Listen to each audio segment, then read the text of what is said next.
Dari COP29 yang berlangsung di Baku, Azerbaijan ini, saya ingin berkongsikan kisah mengenai perumahan sosial yang berlaku ataupun yang dibina di negara Kemboja, salah satu negara dalam komuniti ASEAN kita. Sudah pasti negara ini adalah negara yang baru bangkit daripada perang saudara dan juga negara yang terkesan akibat perubahan iklim daripada banjir hinggalah kepada kemarau.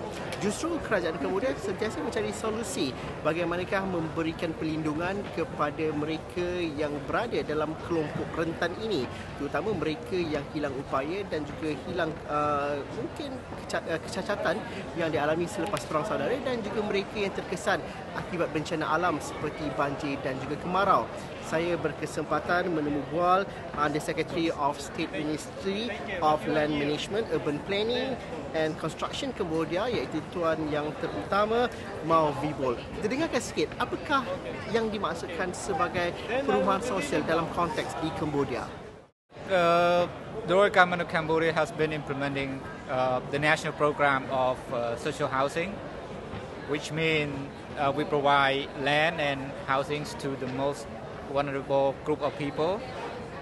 Some of them have been displaced by climate change, let's say flood and prolonged drought. Then they move places, most of the time into the city, and then we have a unplanned urban sprawl and then health problem, so on and so forth, right? You could imagine when a city is swarmed by unplanned, unexpected number of people, and some of them were,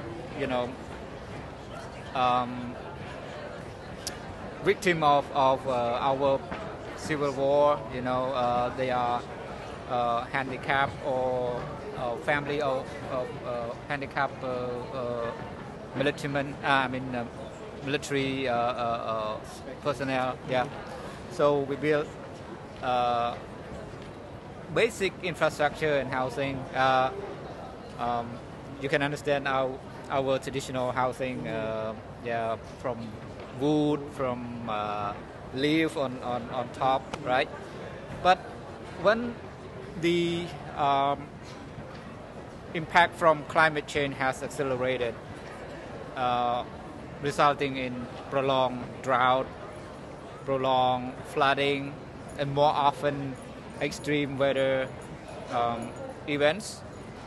Those infrastructure, the road we build with red soil, the house we build with, let's say, basic local material, leaf on top as a roof, or bamboo as a element of the house.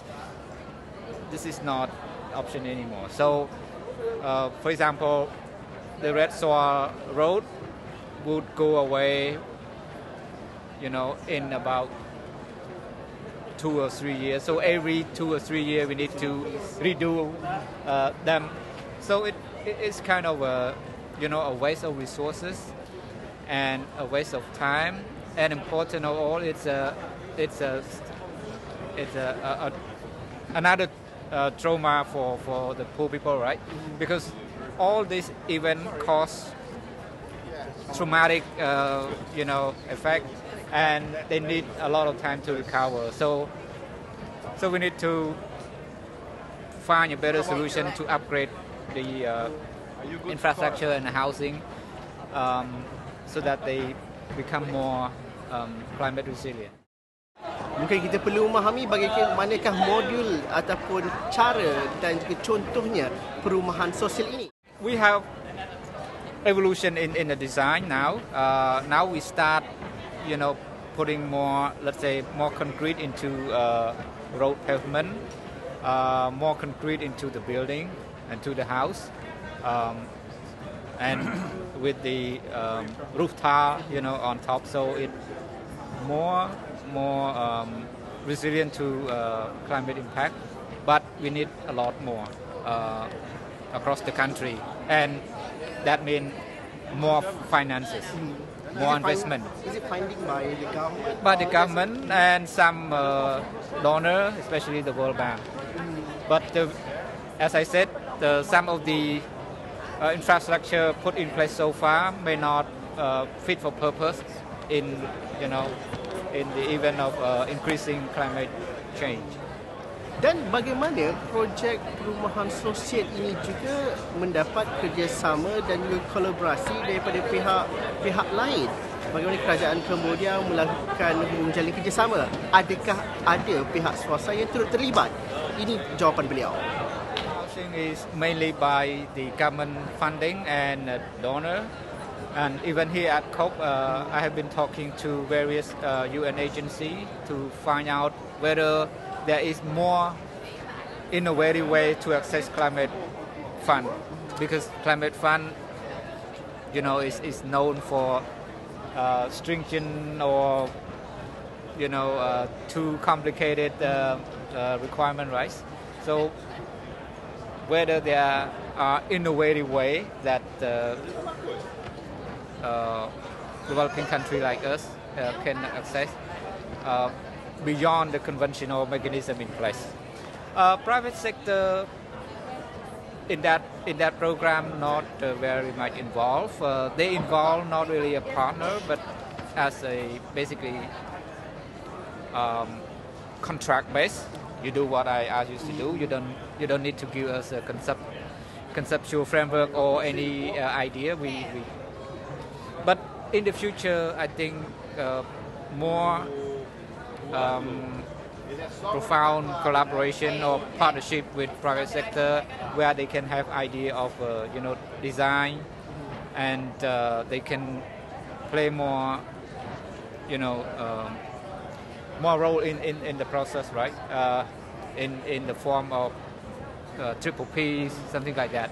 But we need a good formula to do that. Socially acceptable to the people and economically, financially attractive to developer, because private sector bottom line is about making profit, right? Bagaimana dalam kerangka ASEAN hal ini perlu dilihat dengan sewajarnya? Apa yang perlu dilakukan dan juga bagaimana berkongsi kepakaran pengetahuan dan juga mungkin dana keuangan? Ini ceritanya. I think ASEAN is a very useful regional bloc. We have more or less the similar social structure, right? And our idea can be replicable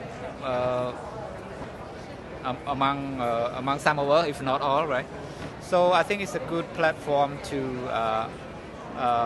exchange ideas and experience and improve on, let's say, the design, climate resilient design that is eco-friendly, that is locally applicable. Because if you copy a model from, let's say, European, maybe it's not right for our region, because we are in a different climate zone, right? So ASEAN, I think it's important grouping that we can work together and help each other. Malaysia menjadi pengerusi ASEAN untuk tahun 2025 dan juga bagaimana kita mampu untuk menghubungkan kepakaran, keuangan dan juga pengetahuan dalam masa yang sama, dan bagaimana kerjasama itu dapat dilakukan di masa akan datang, dan ini harapan daripada Kemboja. I think as I said, experience sharing and maybe conceptual design can be very helpful. If some of the rich member country in ASEAN could help us with financing, whether through a grant or a private company, private investment, that's also very helpful, and we welcome that participation. Sekian saja perkongsian saya dari COP29 ini. Kita terus saja bersama rakan tugas di studio.